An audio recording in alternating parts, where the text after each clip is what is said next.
વધીએ તો નવસારીની વર્ષો જૂની માંગ સંતોષાઈ। નવસારીમાં પણ હવે વંદે ભારત ટ્રેનના સ્ટોપેજને મંજૂરી અપાતા સમગ્ર જિલ્લામાં ખુશીનો માહોલ છવાયો છે। વર્ષો જૂની ટ્રેનના સ્ટોપેજની માંગ સંતોષાતા કેન્દ્રીય જળશક્તિ પ્રધાન સી.આર. પાટીલે પણ આનંદ વ્યક્ત કર્યો હતો। સી.આર. પાટીલે કહ્યું, નવી દિલ્હીમાં રેલ પ્રધાન અશ્વિની વૈષ્ણવ સાથે યોજાયેલી ઉચ્ચસ્તરીય બેઠકમાં નવસારીમાં વંદે ભારત ટ્રેનના સ્ટોપેજની માંગ કરી હતી।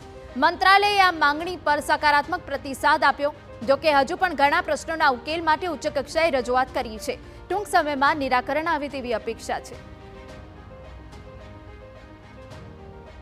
આ વખતે વંદે ભારતનું સ્ટોપેજ મળ્યું છે અને હવે જે પીએમ મિત્રા પાર્ક આકાર લઈ રહ્યું છે, જે world class PM Mitra park બનવા જઈ રહ્યું છે કે જેમાં લગભગ 70,000 યુવાનોને જોબ મળશે, કામ મળશે।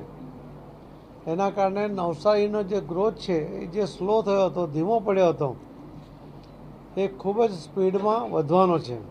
જે ટ્રેનોની આવશ્યકતા હતી, લોકલ ટ્રેનો, મેમુ ટ્રેનો, એના માટે પણ આપણે કહ્યું છે આપણે એ સચિન કે ભેસ્તાન સુધી કે ઉધના સુધી એ ટ્રેનો આપે એ પ્રકારે 2 ટ્રેનોની માંગણી કરી છે।